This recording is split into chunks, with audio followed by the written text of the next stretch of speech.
न्यारे न्यारे नामा से पुकारा जाता है। एक न पटवारी का है, एक न शास्त्री का है। तो ऐसे ही पहले स्टार्ट ऐसा ही था। तो एक राजा का साडू भगत था, ऋषि। एक दिन उस राजा का जो लड़की ब्याह रखी थी, उसने अपनी बहन को निमंत्रण भेज दिया कि हमारे घर आओ भोजन पर। ऋषि की पत्नी ने अपने पति से कहा कि मेरी बहन का संदेशा आया है, उनके यहां भोजन करने चलना है। ऋषि बोला कि रहने दे भगवान, इन अपने तो ठाडा का भीतर ना बढ़ा करते हैं। एक समय एक ऊंट मर गया और एक गिद्दड़ जो है उस ऊंट ने खाता खाता अच्छा थोथा कर लिया अंदर से, और जो बाहर से चाम था वो सूख गया, और गिद्दड़ जो घना गहरा अंदर चला गया वो बंद हो गया पाछे, तो चाम कति सूख कर खड़ंग हो रहा था, वो पड़ गया कि तो घना खुद गया, और गादड़ भीतर रुक गया ना लकड़ा मार चुकल की रोए।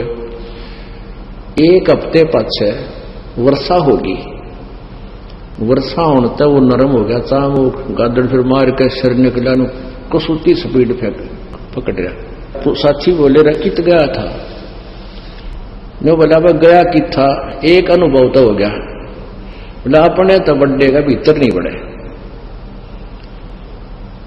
तो यहां ऋषि ने बहुत समझाया पर उसकी पत्नी मानी को ना,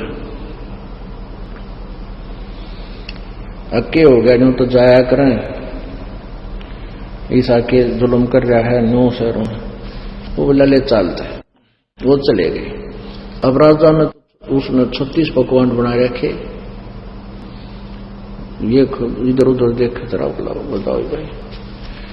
अब ऋषि ने जिसा मन मार कर खाया वो वापस आ गए। अब उसकी पत्नी बोली कि हम नहीं बुलाना चाहिए, ये नो नत्ते गल्ले हैं। ये हफ्ते 10 दिन महीने पीछे ऋषि की पत्नी बोली हम नहीं बुलाना चाहिए। उसका पति बोला तो ठीक है ले करता हूं व्यवस्था। तो उसने, क्योंकि संत के भगत के पास कमाई होती है अपने भक्ति की, धर्म पुण्य की, तो उसने ऊपर स्वर्ग में अपनी सुरती लाई, टेलीफोन किया, तो स्वर्ग से एक कामधेनु मंगा ली। कामधेनु गाय जो मनोकामना पूर्ण करती है। ऊपर से एक टेंट आ गया बढ़िया, स्वर्ग से अलग एक टेंट लगा दिया, और ऋषि आसपास के ऋषि बुला लिए, भाई आज हमारे राजा होगा, उनका न्योता है, हमारा साधु है, सेवा करवा दिया। अब ऋषि साधु भक्त जो आसपास कुटिया में रहा करते जंगल में, वह भी आ गए। राजा ने नीचा दिखाने के लिए हजारों की संख्या में सैनिक ले लिए। अगर साधु की मरोड़ का ढकाऊंगा, मेरी जो है ना पूरी वाह वाह हो जाएगी। ये आग और नारी हमारे अंदर एक जलालत भरी पड़ी है। तो राजा ने सैकड़ों हजारों सैनिक ले लिए, राख भी चल पड़ा। अब ऋषि ने वहां जैसी व्यवस्था थी अपना घास फूस बिछा कर वहां टेंट टांट लगवा दिए, बिस्तर बिछवा दिए, क्योंकि संतों के पास एक ऐसा धन होता है वो अपनी सिद्धि से बहुत कुछ व्यवस्था कर सकते हैं। अब सारे टेंट लगा रखे, टेंट टूटा फूस बिछा के ऊपर तो वो अच्छे बढ़िया वस्त्र बिछा रखे। तो भोजन शुरू हो गया। अब उसमें क्या था कि वहां जाकर के एक प्रार्थना करते थे कि इतने व्यक्तियों का भोजन तैयार हो, कामधेनु माता उतना तैयार हो गया, वो जावे और प्लेट ठाठा के सप्लाई करने लगे, सब छका दिए बढ़िया भोजन। राजा ने सोचा भाई वो भिखारी आदमी घास फूस खानिया और इतने बढ़िया भोजन ये लाया कहां से, हर प्रकार के जैसे राजा ने पकवान बनाए थे उसी टाइप के आइटम, पर उनसे भी स्वादिष्ट। जब सब खाना वाना खा लिया, राजा ने पूछा भाई कहां से लाए ये भोजन, कहां से बनवाया आपने? उसने कहा राजन मैंने स्वर्ग से अपनी कमाई मत अपने पुण्य डिपॉजिट करवा के वहां से मंगाई है। एक कामधेनु है।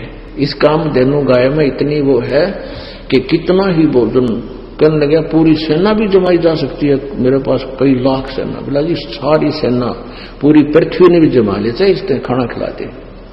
राजा बोला सैनिकों इस गाय को छीन लो।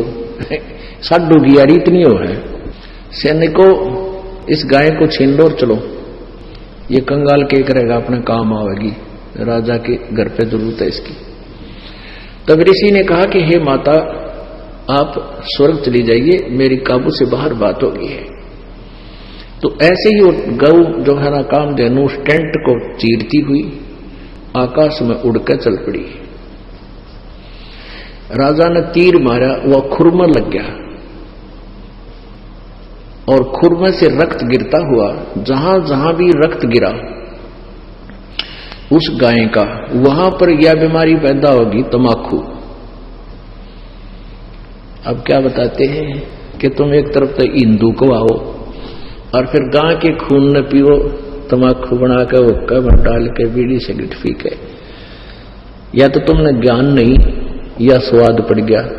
ज्ञान नहीं था तो अब समझ लीजिए, और ये इसे अड़ंगे का स्वाद अच्छा नहीं होता जो शरीर में नुकसान सारे खराब करे।